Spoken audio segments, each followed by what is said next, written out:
Club Brugge nil, Arsenal 3. Really good performance by Arsenal. Felt nice. Coming back to winning ways, we needed this win, much needed win, and especially a team which had no Declan Rice, which had no Saka, and which was a makeshift defense as well. Uh, Good win, very good win by Arsenal. Um, Talking about the game, it was a good game. It's not like it was the best game, but a decent game to show that yes, we are a team that can go far. And I think that is what the players have proved, especially Madueke. What a goal! I think that was 30 yards. Superb goal by Madueke as well. Uh, there were a lot of petitions on him. He should not be signed by Arsenal. I think he's proving the fans wrong. And I think that performance by him, it means that there is a lot of competition now in the right wing, especially Saka. Sometimes the way he plays, I just don't like sometimes the way he plays because he tries to take in a lot of shots, which is unnecessary. There is a pass for Yorkeres or a left wing, but he just goes for unnecessary shots. I think that is what has been his downfall. But that was a super performance by Madueke, man. Brilliant. Zubimendi, outstanding, controlling the midfield. Without Declan Rice, we just thought that who's going to be in control. I think Zubimendi was exceptional. He was the leader in that midfield. Odegaard, decent, not his best performance yet, but I think he will come back really soon. Hope so. First half, it was the first 25 minutes belonged to us, and 20 minutes belonged to them. I just felt like that because after the goal, we didn't do that much, to be honest. Yes, there was a corner by Martinelli and Hincapi heads it, goal line clearance. But I think we gave them much more room for shots and than I thought I expected. 7 shots or 18 shots, 7 on target. I thought it would be very less, but it's a makeshift defense. What can you expect? David Raya, very good saves. Will be good confidence for him as well.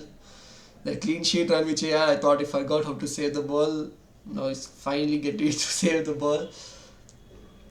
And some of the players who have been in the bench stepped up massively yesterday. Knockout, centre back, no trouble for him as well. There was a lot of trouble. Lewis Kelly getting game time. I think that was much required.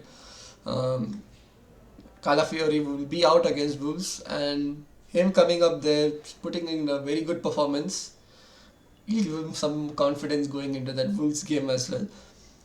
Second half, I thought that we dominated the second half. Superb goal by Madueke. First, let's talk about the cross. The cross by Zubimendi, outstanding. I thought that's a dream for any forward. Put in a very lovely cross. No one there. Empty goal. Headed 2-0. Madueke again. Superb. And just after 8 minutes, Martinelli another screamer. And we did see the press conference of Martinelli saying that the Premier League teams park the bus. He doesn't enjoy that, and we see the difference in Martinelli in the Premier League and in the Champions League. The Premier League, he tries everything, but we know that there'll be 2 to 3 defenders on him. But in the Champions League, it's very different. There's a lot of space for him. He gets to work. There'll be a lot of involvement of Martinelli compared to what we get in the Premier League. In the Champions League, and I think Martinelli is a Champions League player than a Premier League player. Doesn't make sense, but you get what I'm telling. Happy to see Gabby Jesus as well. Been out for a long time. He looked very lively. He looked more lively than Gyökeres. We'll come out of Gyökeres very soon, but yeah, Gabby Jesus needed minutes. He was good, man. I think that we needed someone to step up, and Gabby Jesus stepped up as well. He had some good shots. He hit the post. I thought overall decent. 1 year he looked good coming off from the bench.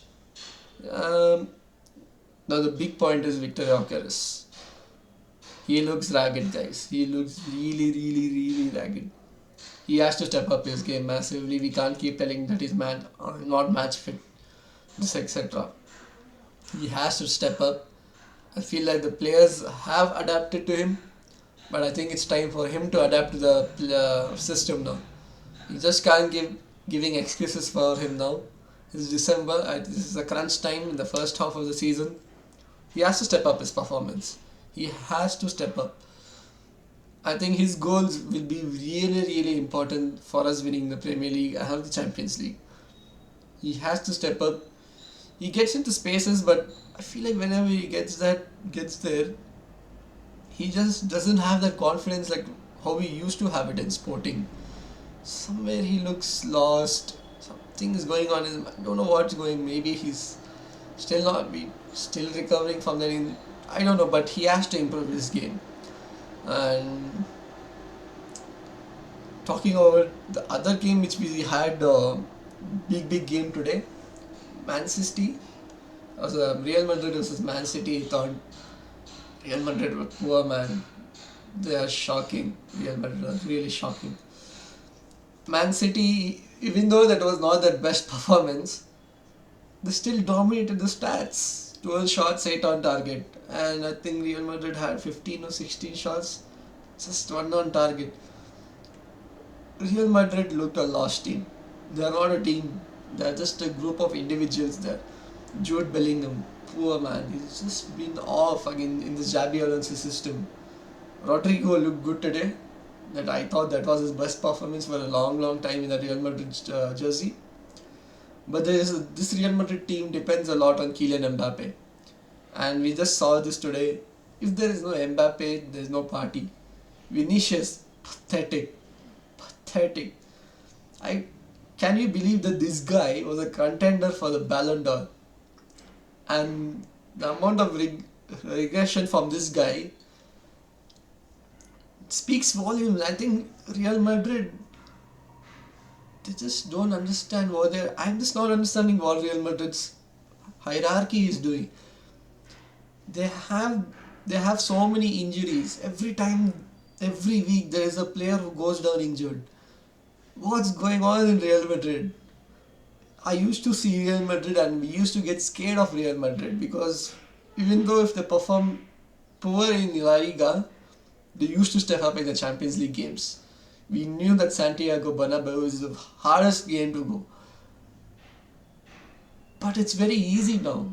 It's just so easy, so predictable by Real Madrid's tactic. Xabi Alonso, he's in big trouble now. I think he could be sacked really soon. But I don't. If you look at Real Madrid as well, I think it's way too early for him to manage a club like Real Madrid because it's one of the best clubs in the world. And I think that's just too much pressure for him. He's a young manager. He has lots to learn. But I mean, when you go to Real Madrid, there's no excuses. Even if you're a rookie manager or a manager who has won X amount of Champions Leagues. Man City, they weren't at their best. But what we saw for Man City is they were very direct.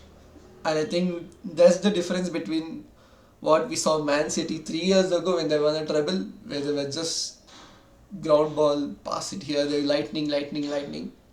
Now they're being very direct. They're just one ball in, long ball, paid direct, pass it to the wingers. And we can see that Pep Guardiola has changed the way of his team's approach and he's adapting. And that's why Man City are getting the results for that kind of team. It's not the best team, but for that kind of team, that tactics suit them. So he's going with the strong side of his team right now. Real Madrid have to improve. There's no excuses for Real Madrid. I think they will get in the knockouts, but there is a lot to work for Real Madrid. They need to step up their performances, or else they were not winning trophies this season as well. Last year they didn't win anything. This season I would see the same. They depend a lot on Mbappe, and that is what scares me. Too much on Mbappe. You see the past Real Madrid teams. They had Ronaldo, they had Bale, they had Benzema, they had Marcelo. Yes, their egos are massive, but they didn't let their egos play them. It was they played as a team. And what I'm looking at this Real Madrid team now, it's just a bunch of individuals. They're just happy to be at Real Madrid. They don't want to put in a lot of performances, and that's hurting Real Madrid as a football club. They need to sell players, and then they're not selling their players. Vinicius has to go. Brahim Diaz has been in a lot of scrutiny. He has to go. Eden Militao, injury prone. He has to go. What is David Alaba doing at this club? Seriously, Real Madrid need to look at themselves and say we need to sell a few players so that they can bring in good players, at least decent players where they can at least take the club forward. And Real Madrid isn't doing that. Ferland Mendy is still in this club. I don't know how Ferland Mendy is still there. Who and all are still present? These so many scrubs in Real Madrid right now, man. They have to sort this squad out. Always they depend on Courtois as well, but Real Madrid need to sort this out. They need to sort this mess out. Arsenal's next game against Wolves, 1:30 a.m. Indian Standard Time kickoff. I think it's 8 p.m. in the UK. Yeah, we'll win that game. Easy win. It's never easy to win the Premier League, but this is going to be an easy win. 4-0 Arsenal. Yeah, man. Just let's hope we start getting into winning ways. Win away from home. Let's keep this on until May. Thank you.